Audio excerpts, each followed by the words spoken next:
Se você está tentando fazer as coisas do jeito certo, mais consciente, mais responsável, mais maduro, e mesmo assim percebe que por dentro ficou mais agitado, mais sensível, mais reativo, eu quero que você pare de interpretar isso como prova de que você está falhando.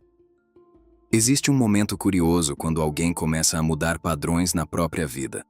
A pessoa tenta agir com mais consciência, toma decisões diferentes, passa a observar melhor os próprios comportamentos e, paradoxalmente, sente mais instabilidade por dentro, mais sensibilidade, mais irritação, às vezes ansiedade sem motivo claro, às vezes um cansaço que não parece físico, às vezes uma vontade silenciosa de voltar ao que era antes, mesmo sabendo que antes não funcionava tão bem. Muita gente interpreta isso como fracasso pessoal, como falta de disciplina, fraqueza emocional ou incapacidade de sustentar mudança. E essa interpretação costuma piorar o quadro, porque acrescenta culpa a um processo que já exige adaptação interna. O sistema humano não prioriza evolução constante, prioriza previsibilidade. O conhecido tende a parecer mais seguro do que o novo, mesmo quando o conhecido é desconfortável. Não é uma decisão consciente, é funcionamento básico de sobrevivência. Economizar energia, reduzir incerteza e manter referências estáveis costuma ser a lógica dominante. Quando alguma mudança começa a acontecer, hábitos, posicionamento, percepção de si, limites emocionais, escolhas mais maduras, o organismo inteiro precisa recalibrar.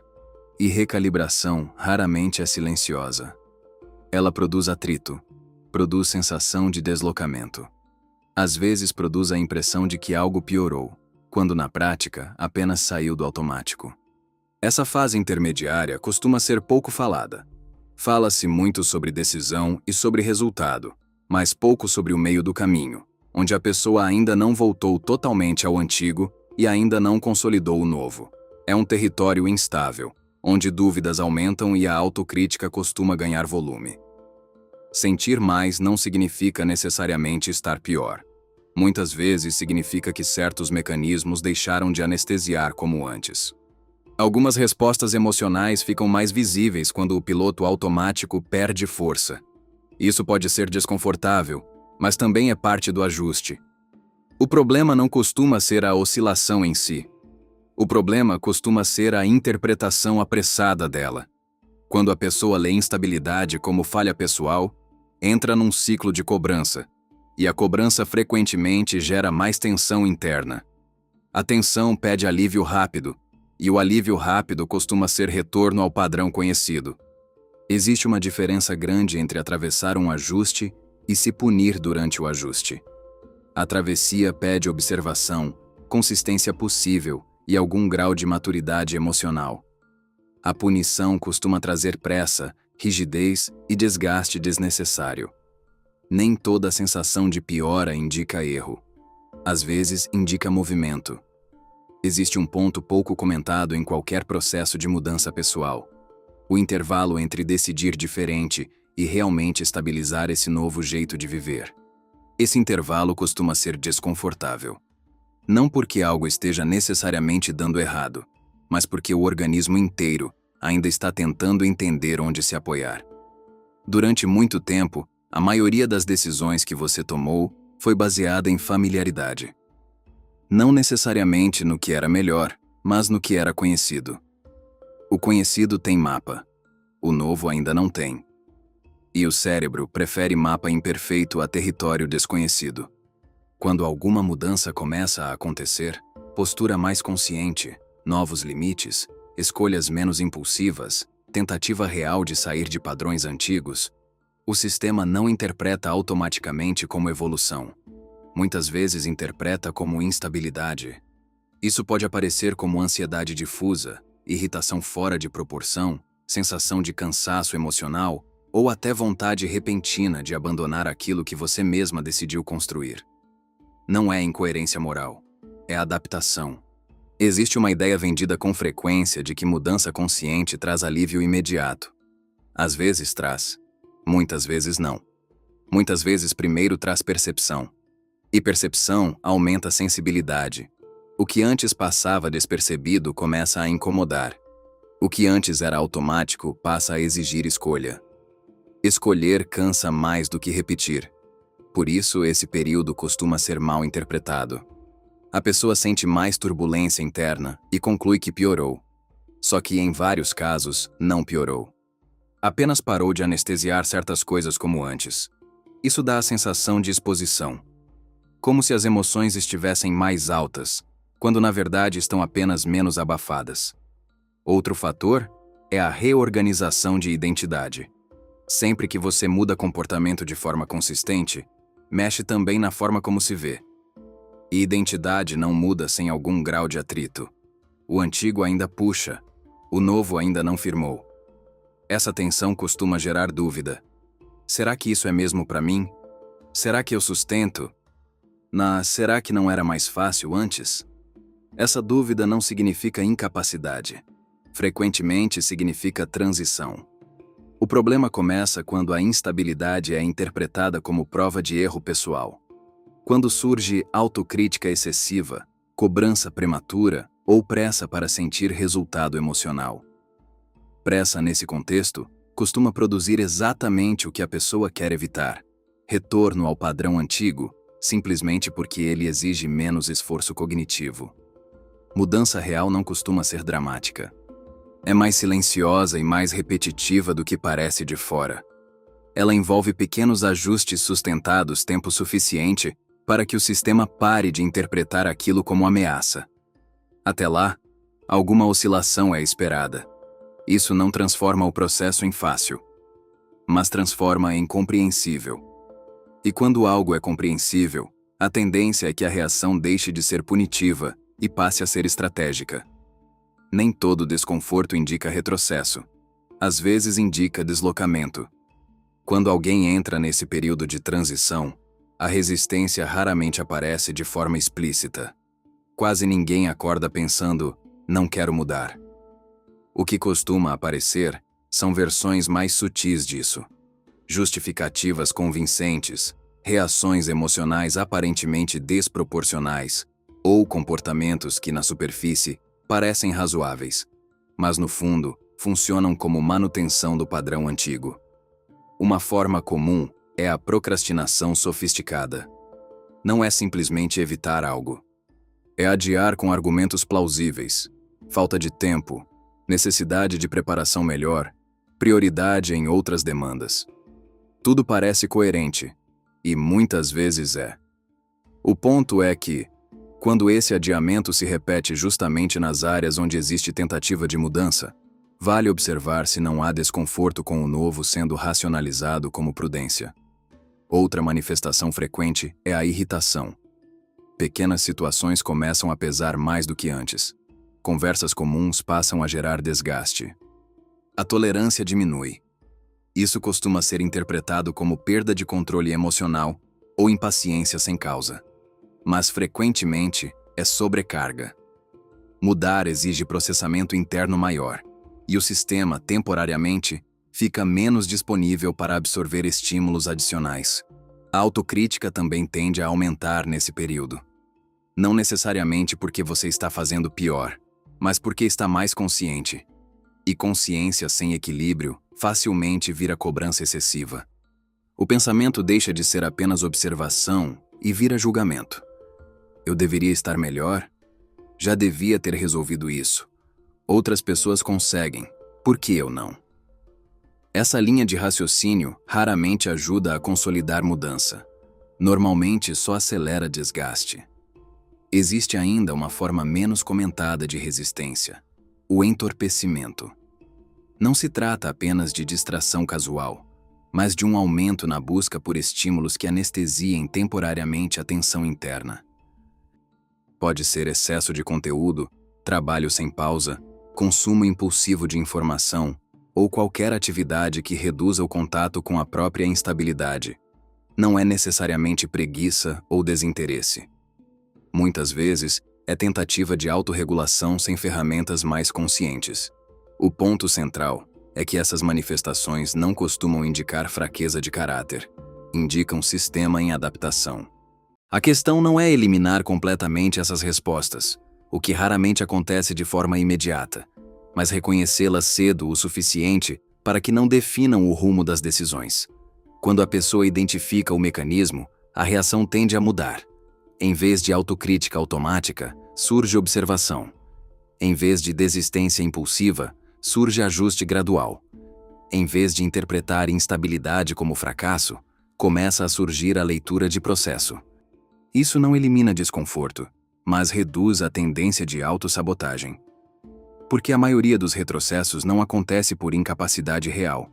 Acontece por interpretação equivocada do próprio momento.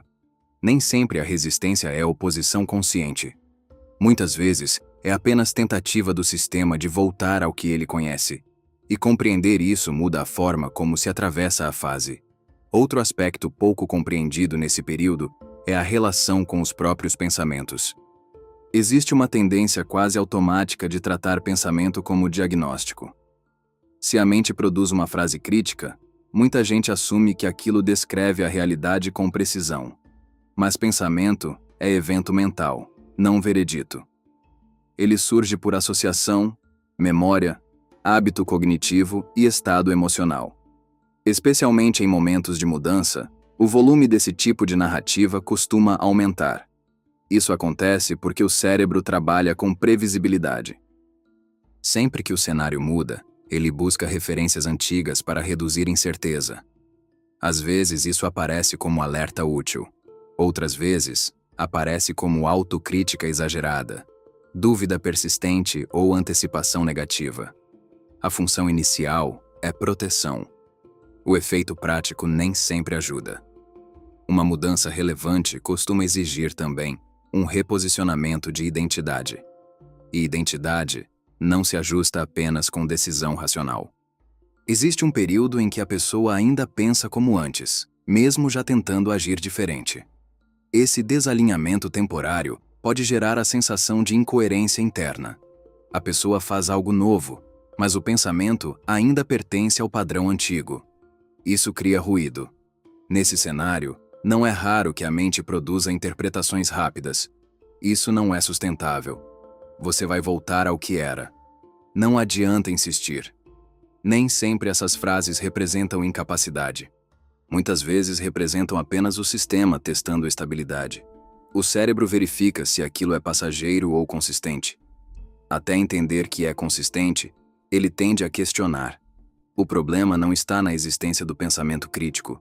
Pensamento crítico é parte do funcionamento saudável. O problema aparece quando não existe distanciamento suficiente para observar o pensamento sem automaticamente se identificar com ele. Quando toda a frase interna vira verdade absoluta, a margem de escolha diminui. Existe também um componente cultural nisso. Muitas pessoas foram educadas acreditando que mudança precisa ser imediata e linear. Qualquer oscilação passa a ser vista como falha. Só que desenvolvimento humano raramente segue linha reta.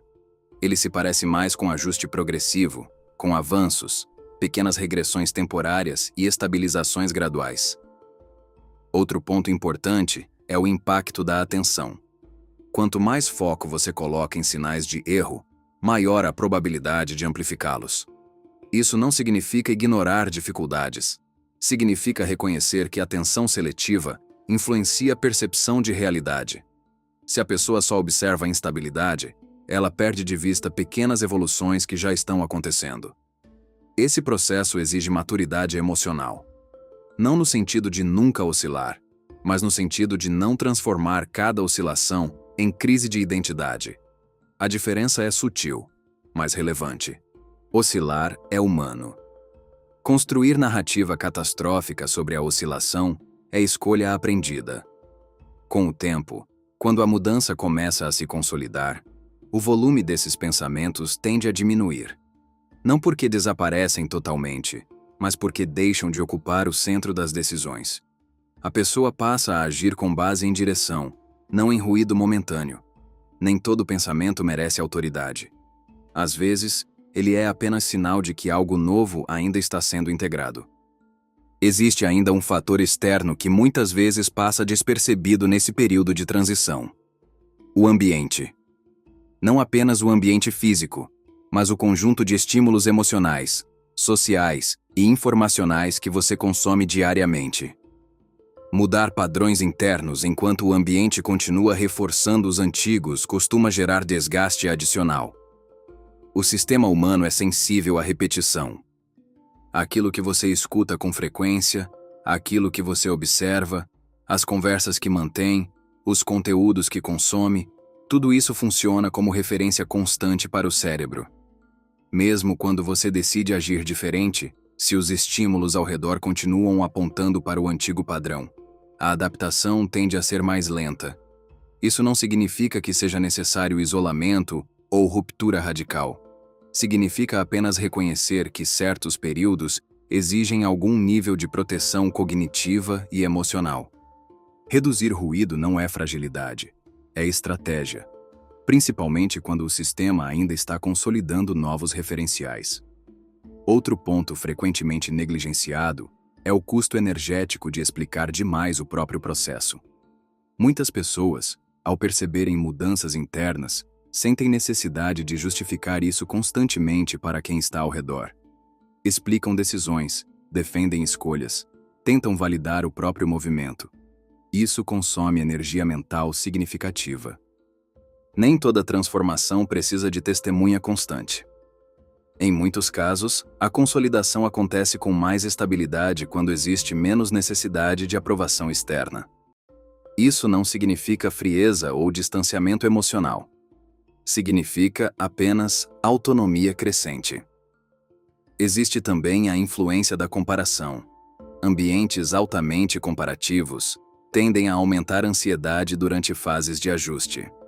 A pessoa passa a medir seu processo pelo ritmo dos outros, ignorando contexto, história pessoal e momento interno. Comparação pode até gerar impulso inicial, mas sustentada por muito tempo costuma gerar desgaste. Outro elemento relevante é o excesso de informação. A busca por melhorar pode levar a consumo contínuo de conteúdo sobre desenvolvimento pessoal, produtividade, saúde emocional. Paradoxalmente, isso pode aumentar a sensação de inadequação. Informação sem integração prática vira pressão adicional, não solução. Nesse contexto, maturidade emocional envolve selecionar melhor o que entra no seu campo de atenção. Não como censura, mas como curadoria consciente. O que você consome repetidamente influencia humor, expectativa, tolerância à frustração e percepção de progresso. Existe ainda a questão dos limites interpessoais. Nem sempre o ambiente reage imediatamente bem quando alguém começa a mudar postura. Algumas relações se ajustam, outras resistem. Isso não precisa ser tratado como conflito direto, mas pede clareza interna. Limite não é confronto permanente. Muitas vezes é apenas ajuste silencioso de disponibilidade emocional. Quando o ambiente começa a ficar minimamente alinhado com o novo padrão interno, ou pelo menos deixa de sabotá-lo, a estabilidade tende a aumentar. O processo continua exigindo atenção, mas deixa de parecer luta constante. Mudança não acontece só dentro. Ela também reorganiza a forma como você se posiciona diante do mundo. E essa reorganização, quando feita com lucidez, tende a reduzir atrito desnecessário ao longo do tempo. Existe um equívoco comum quando se fala em evolução pessoal. A ideia de que estabilidade emocional significa ausência de oscilação. Como se amadurecer fosse alcançar um ponto em que ansiedade, dúvida ou irritação simplesmente desaparecem. Na prática, isso raramente acontece. O que muda não é tanto a presença das oscilações, mas a forma como elas são interpretadas e administradas. Durante fases de ajuste interno, medir progresso apenas por resultados externos costuma gerar frustração desnecessária. Porque mudanças estruturais, comportamento, identidade, padrão emocional, frequentemente acontecem antes de qualquer efeito visível consistente. A pessoa está se reorganizando por dentro, mas espera evidência imediata fora. Esse desalinhamento entre expectativa e ritmo real do processo costuma aumentar a sensação de falha. Um critério mais realista é observar tempo de retorno ao equilíbrio. Não no sentido de eliminar desconforto, mas de perceber quanto tempo você leva para recuperar clareza depois de uma oscilação. Antes, talvez uma frustração consumisse dias. Depois, horas. Mais adiante, talvez apenas minutos. Esse encurtamento raramente chama atenção, mas é um indicador sólido de maturidade emocional. Outro aspecto importante é a redução da autossabotagem impulsiva. Em vez de abandonar decisões na primeira sensação de desconforto, a pessoa passa a sustentar pequenas continuidades, não necessariamente com entusiasmo constante, mas com consistência suficiente para que o novo padrão se torne familiar. Familiaridade, nesse contexto, deixa de ser inimiga e passa a trabalhar a favor. Existe também uma mudança gradual na relação com a própria cobrança. No início da transição, a tendência costuma ser exigir resultados rápidos, como forma de compensar insegurança. Com o tempo, essa cobrança tende a se transformar em acompanhamento mais estratégico. A pessoa continua comprometida, mas com menos urgência emocional. Esse ajuste tem impacto direto na energia mental. Quando a mente deixa de gastar tanto recurso combatendo a própria oscilação, sobra mais disponibilidade para decisões práticas. Não é tranquilidade permanente, mas é redução de ruído interno. E ruído interno constante costuma ser um dos maiores fatores de desgaste em processos de mudança. Outro sinal menos evidente de evolução é a tolerância ao inacabado. A necessidade de resolver tudo imediatamente diminui. Surge maior capacidade de sustentar processos em andamento sem transformar cada etapa em crise. Isso não significa acomodação, mas compreensão mais realista de tempo psicológico. Vale lembrar que desenvolvimento raramente é linear. Há períodos de avanço perceptível, períodos de aparente estagnação e momentos em que antigas reações reaparecem. Isso não invalida o processo. Frequentemente apenas indica que camadas mais profundas estão sendo reorganizadas. A maturidade emocional que emerge daí não costuma ser expansiva ou teatral. É discreta. Aparece na forma como você reage a pequenas frustrações, na velocidade com que recupera a perspectiva e na menor necessidade de provar algo constantemente. Nem sempre o progresso é barulhento. Muitas vezes, ele se revela justamente na redução do drama interno diante das próprias oscilações. Um dos elementos mais decisivos nesse tipo de transição costuma ser a forma como a pessoa lida com a própria autocrítica. Não a crítica funcional, aquela que ajuda a ajustar rota, mas a crítica automática, repetitiva, que surge principalmente quando algo novo ainda não está consolidado. Existe uma tendência humana de confundir pensamento recorrente com verdade estabelecida. Quanto mais vezes uma ideia aparece, mais convincente ela parece. Só que frequência não é evidência. Muitas vezes é apenas hábito cognitivo. O cérebro repete narrativas conhecidas porque elas exigem menos processamento do que construir interpretações novas. Durante mudanças pessoais, isso se intensifica. A mente busca referências antigas para reduzir incerteza, e essas referências costumam vir carregadas de julgamento. Isso não vai durar. Você já tentou antes. Talvez não seja para você. O tom pode variar, mas a função é semelhante. Testar se o novo comportamento realmente vai se manter. Responder a isso com confronto emocional intenso raramente resolve. Quando a pessoa entra em debate interno constante, a tendência é ampliar o foco no próprio conflito.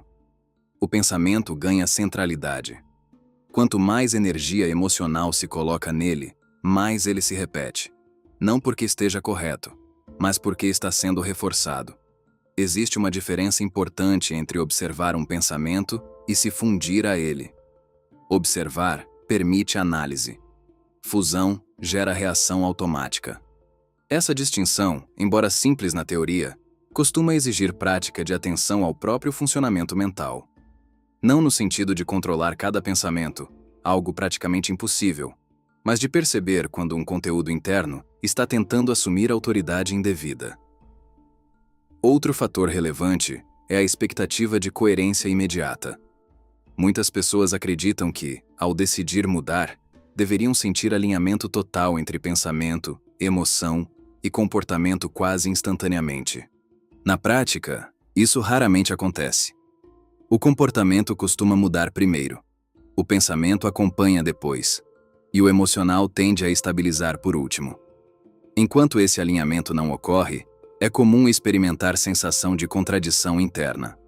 Agir de um jeito novo enquanto a mente ainda reproduz argumentos antigos pode gerar desconforto. Isso não indica falsidade ou auto-engano, indica processo em curso. Há também um componente de economia psíquica. O cérebro prefere caminhos conhecidos porque eles já estão automatizados. Construir novas respostas exige energia cognitiva maior no início. Por isso, a repetição é decisiva.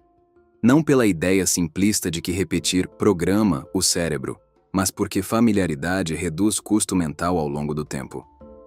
A relação com a autocrítica tende a amadurecer quando a pessoa deixa de buscar silêncio absoluto interno e passa a buscar proporcionalidade. Nem todo pensamento negativo precisa desaparecer.